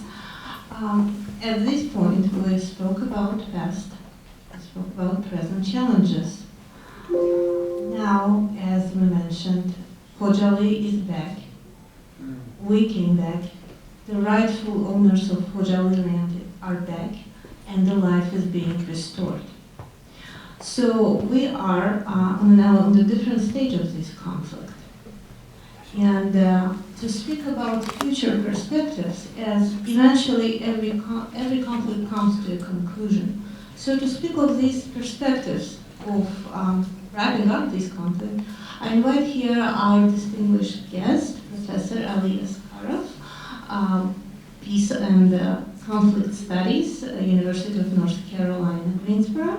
Let's welcome him. Thank you very much. Salam, shalom, merhaba, hoş geldiniz. I'm from Azerbaijan, I speak Azerbaijani, but I lived only 6 years in Azerbaijan, as a matter of fact. It's interesting. But we have a lot of friends, as you see. People from all over the world came here as our friends because they love truth, they are just people, and they want to defend Azerbaijan because they believe that Azerbaijan is right in this.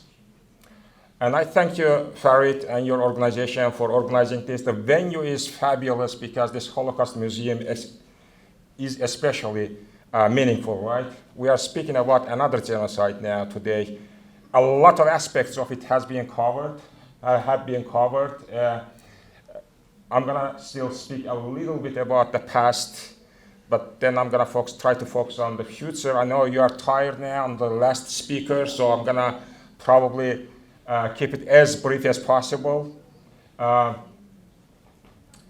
See, all these three tenses, past, present, and future, okay, all of them are important about this conflict, about this particular massacre. So when we speak about the future or today, we have to really cover the past to make it more understandable. We have to understand the root causes of that, what happened, and how about today, what are we trying to do today, and what we're gonna do tomorrow, what we are hoping for tomorrow. So that's why the past is important. I wanna still speak a little bit about the past as well. When the Soviet Union collapsed in 1991, the Karabakh War was still ongoing because it started 3 years prior to that. And the Kremlin did not take the side of Azerbaijan, was not neutral, was not impartial. It was partaking Armenia. That was one of the reasons why the conflict became so complicated. And then when we became independent in 1991, we had a great opportunity to build a good future now, an independent country, Azerbaijan. Georgia was independent, Armenia was independent, and we could really start a new chapter in our lives, but Armenia claimed lands from Azerbaijan and ruined its own future and Azerbaijan's future because we lost because of them over 30 years, and they also lost their resources and time. Human beings, they lost, and we did, and they caused all this. But Russia's role shouldn't be underestimated, because when we speak about Armenia, we should always mention how Russia helped Armenia in this. And Michael mentioned this, and others. Ricardas mentioned this. Everybody knows this. Armenia, without the help it received from Russia, wouldn't be able to occupy Azerbaijani lands. Probably Armenia wouldn't even commit all these crimes without Russia's help. That's why we're gonna mention Russia's role as well. But what has changed since then? We're gonna come to that.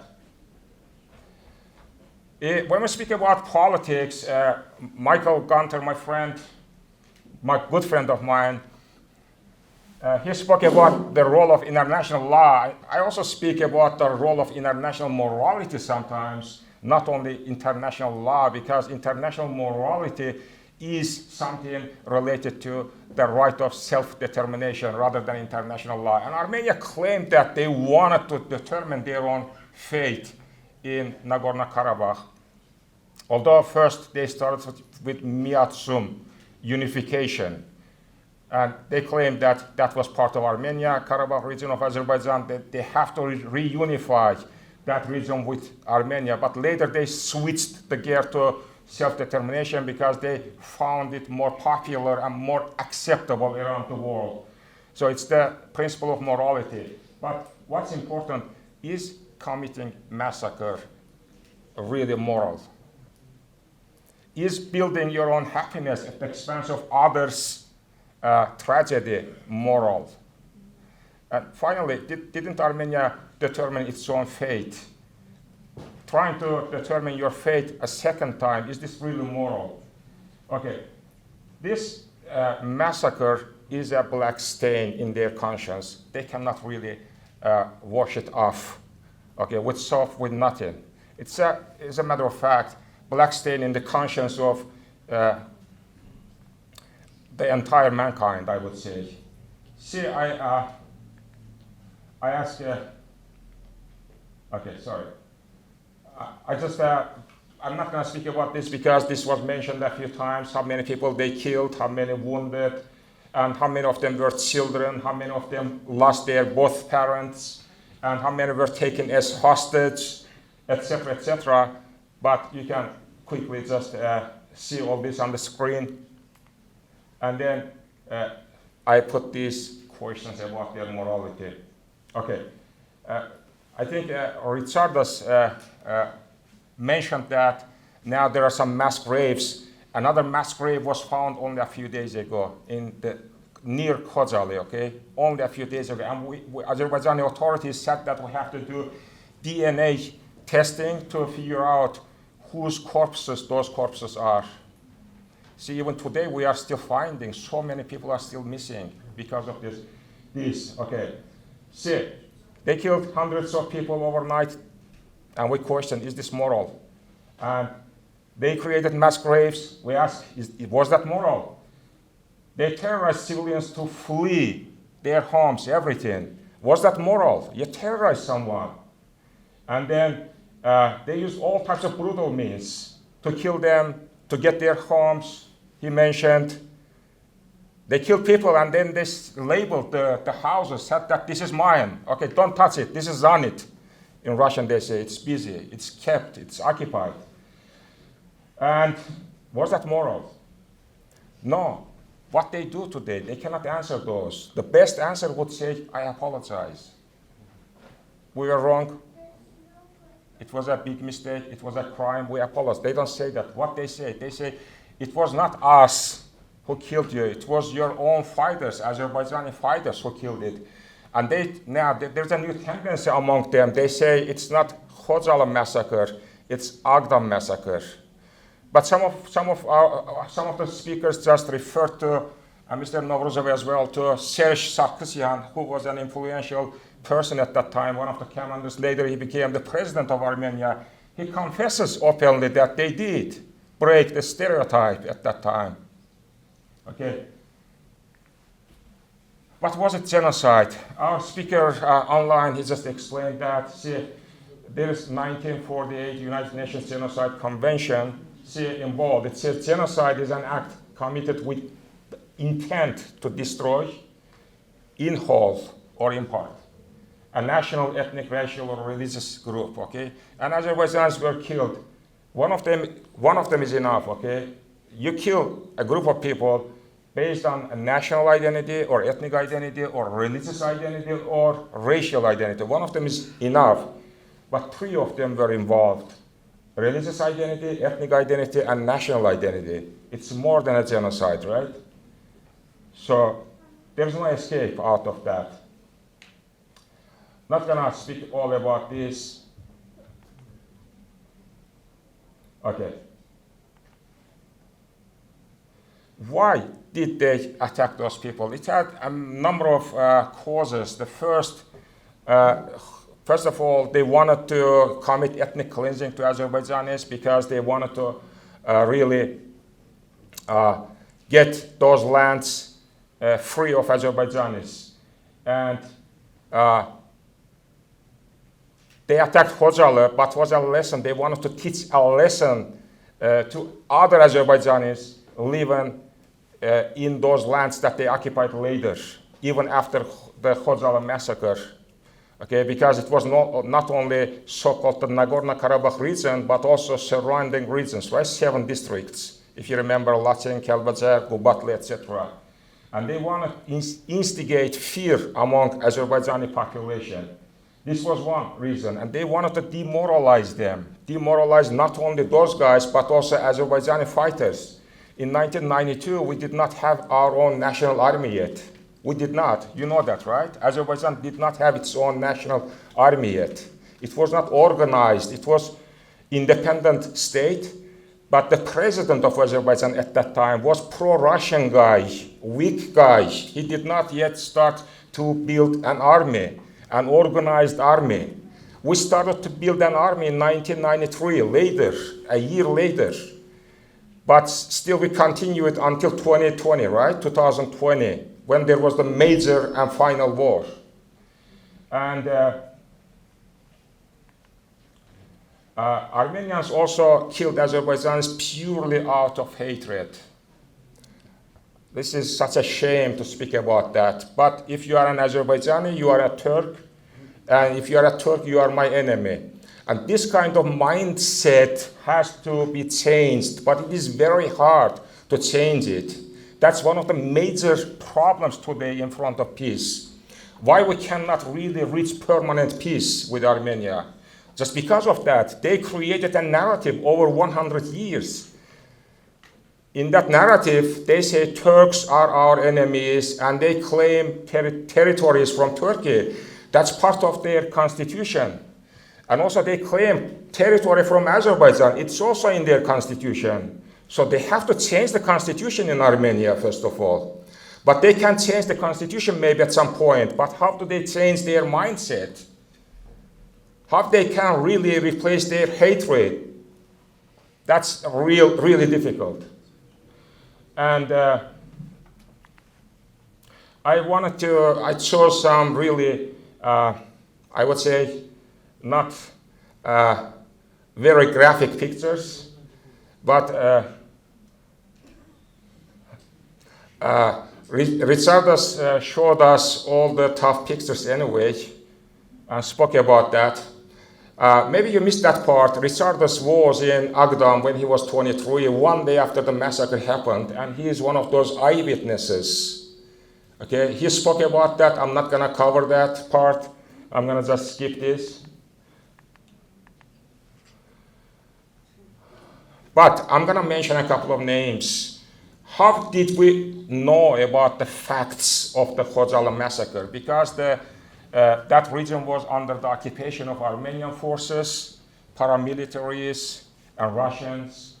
And how was that possible to go there and take some pictures and collect those dead bodies and bring them to Azerbaijani territory or to territory under Azerbaijani control, etc.? See, I put there some names. This is not the whole list, okay? It's impossible to put I know later I remembered like Victoria's name, for example. I may have missed some of them, but I'm gonna read them. Seyid Aga Mevsumov was one of them, okay? He was a military journalist or cameraman, okay? He made it to go there, and Allahverdi Baghirov played the major role for that because he was a very influential person. Even before the war, Armenians respected him tremendously. And he played a major role, in fact, in bringing those dead bodies to Agdam. And another one was Chingiz Mustafayev. Probably some of you at least know of him, right? He was a brave man and got killed later that year. Igor Zafarov played a major role, one of the major roles. Oleg Litvin, Thomas Goltz. Jeffrey mentioned his name. And of course, this guy.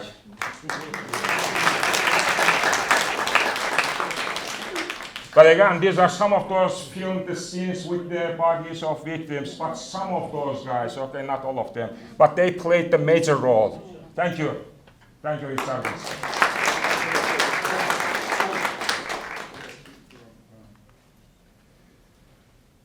See, in 1997, Human Rights Watch issued a statement and said that Armenians should be kept responsible and guilty. They are guilty of the Khojaly massacre. And what Armenians did, they said this Human Rights Watch is biased. This is how they approach the things. And they are denialists. They deny this massacre. It's not the right way. See, they created a corridor, and Lapaitis made a great documentary that's available on YouTube, The Endless Corridor. Have you watched it? If you haven't, please do that. And he explains that perfectly, because he interviewed those guys, Armenian guys. Some of them are in Azerbaijan captivity now. They're gonna speak about that one day, and we're gonna really learn a lot from them as well. Why they did that?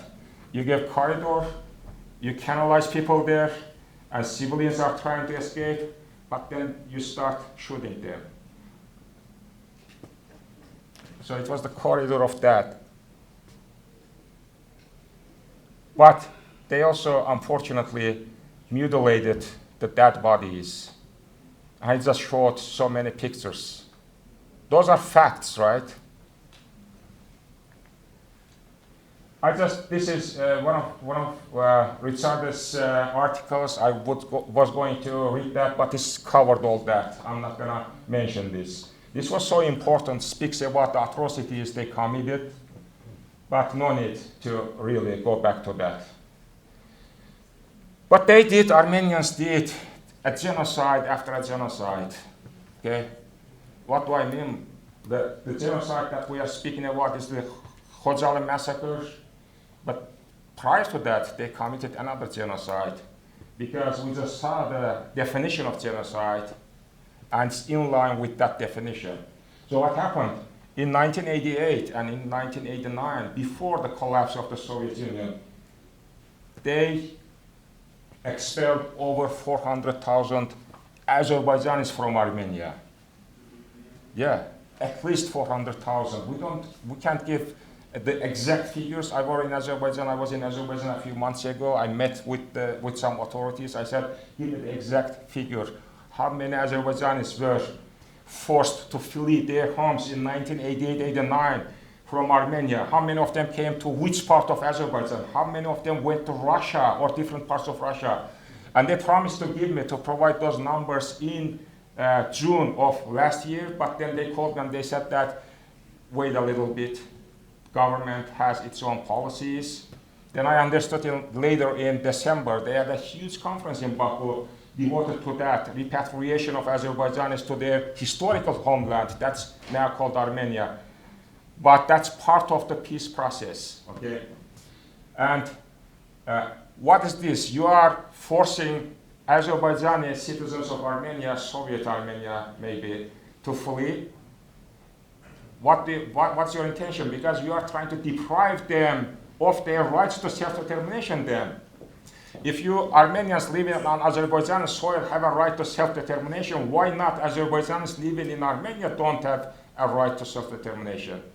They understood this and they wanted to eliminate that kind of problem before they started all these type of atrocities, right?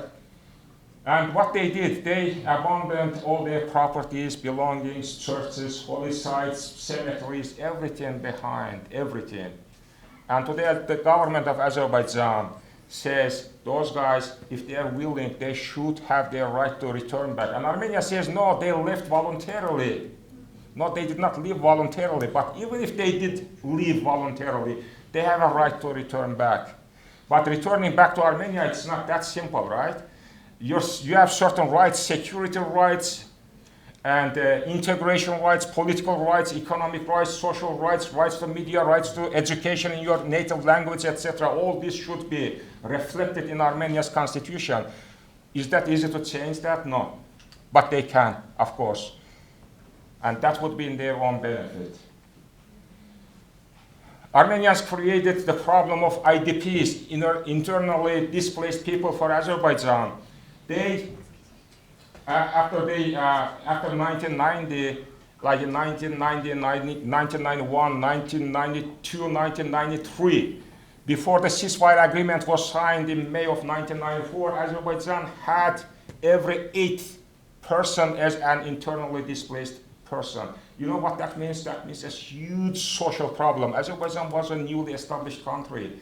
Azerbaijan did not have an established economy. It had financial problems. It had to really build the state. Azerbaijan was not busy with state building because it was preoccupied, overly occupied with the problem of Nagorno-Karabakh. Because of whom? Because of the Armenians. And that was their intention, to kill Azerbaijan, to strangulate Azerbaijan by social and economic problems. But Azerbaijan lived through, survived, and defended its dignity. Armenians did not treat Azerbaijanis well. Okay, they played with Azerbaijan's dignity. Azerbaijanis cherish, they value their dignity, right? You know that Azerbaijanis would never give up. Armenians probably wanted to test Azerbaijanis, and they received their lesson eventually. In 2020, the result of the war, and then Azerbaijan spoke to Armenia, said, hey, this statement is not enough for a comprehensive, enduring, just long-lasting peace. We need a peace treaty. Let's sign a peace treaty, and we're going to integrate our Armenian citizens into our social and political life. Azerbaijan said, I'm ready to give you all guarantees. You Armenians, Armenian citizens of Azerbaijan, you're going to have all types of the constitutional rights. You're going to have a right to elect, to be elected. You're going to have cultural rights. So I'm going to integrate you. Armenia said no. You see the result. Now they say that you are doing ethnic cleansing. It's not true. But everyone was affected by this war, even though the main reason for the main cause of this war was the Armenian side, but they suffered by this war as well. They spent a lot of money, all their money, to win the war, to keep Karabakh under control, to keep a good army, and then their people also died, suffered. So they themselves also suffered because of this war. Now what happened with this Azerbaijan's liberation of these occupied lands? Azerbaijan gave a new and tremendous and bright opportunity to Armenia as well. Because Karabakh was like a cancer for Armenia, Azerbaijan cut that cancer off. Now Armenia can be free right now, can flourish, blossom. And Azerbaijan gave that opportunity if they make the right choice, but they don't. He said that the peace, Michael said, peace is fragile, that's right, elusive, that's right. It's because of Armenians, not because of Azerbaijan. They are thinking of revenge. They say we're going to take all those lands back. They can't. They are losing time. It's not in their own benefit, in their benefit. It's not in the benefit of anybody in the region. That's very important, but it's very hard to accept for them. Michael mentioned the massacre of Sumgait.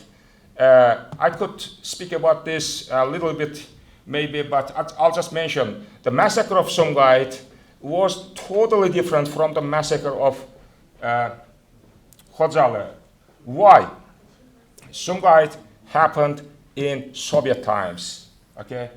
It was the Soviet troops' responsibility to protect its own citizens. I was in Sumgait at that time. And you know what? They were the troops of Soviet internal army very close to Sumgait, just outskirts of Sumgait, did not intervene on time.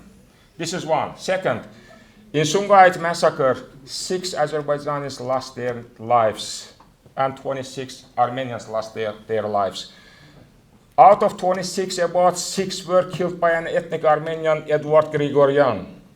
So it was pre-planned by KGB and by Armenians. It was a plot, but I'm not going to speak more about that.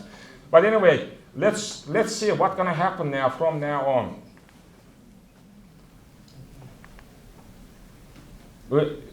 We speak about global dialogue, right? Dialogue is so good because when you are in dialogue, you listen actively. You listen to understand. Sometimes we don't listen to understand, right? We just, in argument or something like that, we just wait so that the other person stops and we attack.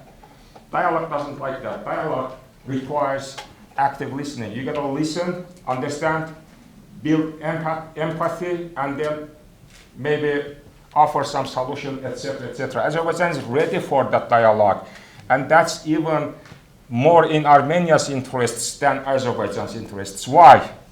For a number of reasons. First, Azerbaijan, Jeffrey said, doesn't have good neighbors, that's right, but Azerbaijan has Turkey next to it. And Turkey is one of the fastest growing powers in the world, right? And sometimes we call Turkey as, Turkey and Azerbaijan as one nation, two states, right? So Azerbaijan has a powerful ally. Armenia doesn't. Armenia is squeezed between Turkey and Azerbaijan.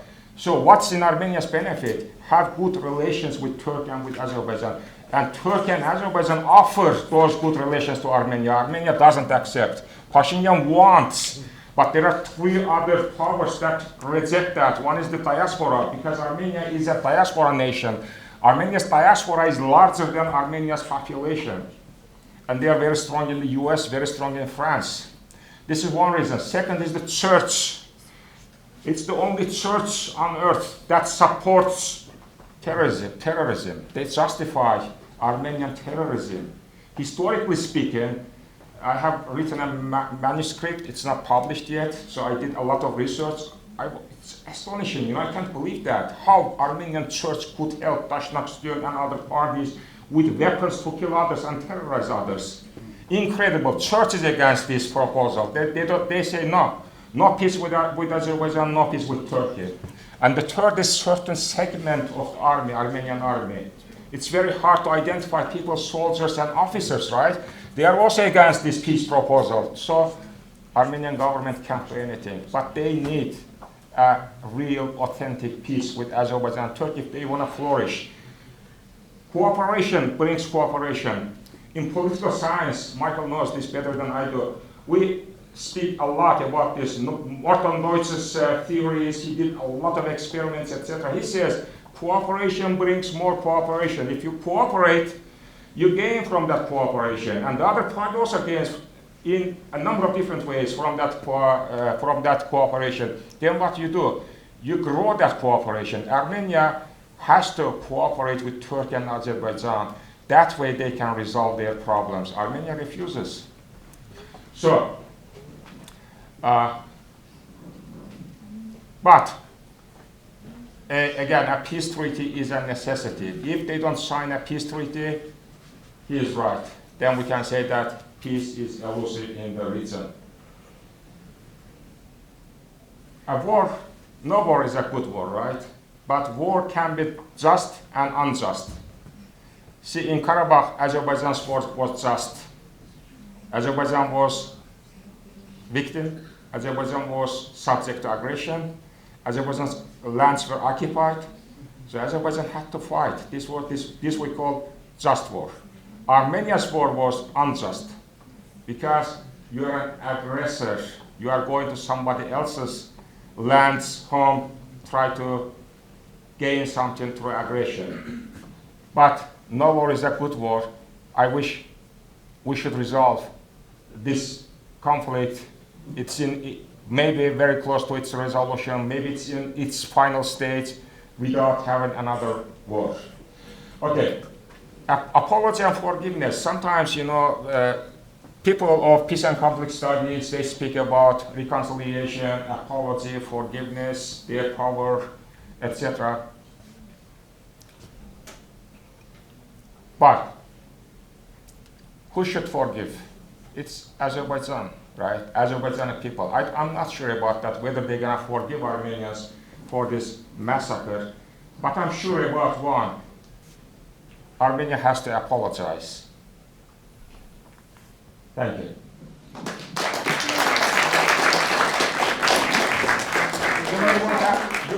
to ask some questions, please do if you want to.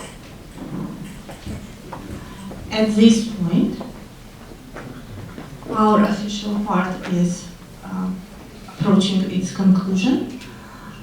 I can share some personal memories here too. I joined the community in Chicago in 2009, and every year we were gathering to pay the tribute to the memory of victims of Khojaly. And this gathering is first and unique, because this is the first gathering when we can finally speak of future perspectives. As Khojaly returned home, as people of Khojaly regain back their rights and they can return to their motherland, we can speak of future cooperations, of future perspectives here. And as all our distinguished guests rightfully mentioned, several stages need to be passed for us to come to the resolution. It's in the light of continuous provocations of Armenian forces on the border and pending peaceful treaty, it is exceptionally important for Armenians as well to recognize that they will benefit from the peace more than they benefit from the war. And they must recognize that they shall cherish the life of their children and their future. They shall not cherish the past. They shall not cherish their hatreds. And with this in mind, I would like to Ms. Clara Novenet to play one more piece of classic music. We are concluding our formal part. Let's say thank you again to our speakers for joining us today and sharing their thoughts, for their open for discussions in less formal settings once we leave this stage. So let's applaud. Thank you again, everyone. I just want to add a small piece. Clara, the end of the piece will be the Muslim Magamayev, the C, the music. So thank you so much, Clara, please.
Again, Professor Gunter, our esteemed Jeffrey Verbach, Ricardas, Professor Lapaitis, Professor Asgarov, Professor Malik.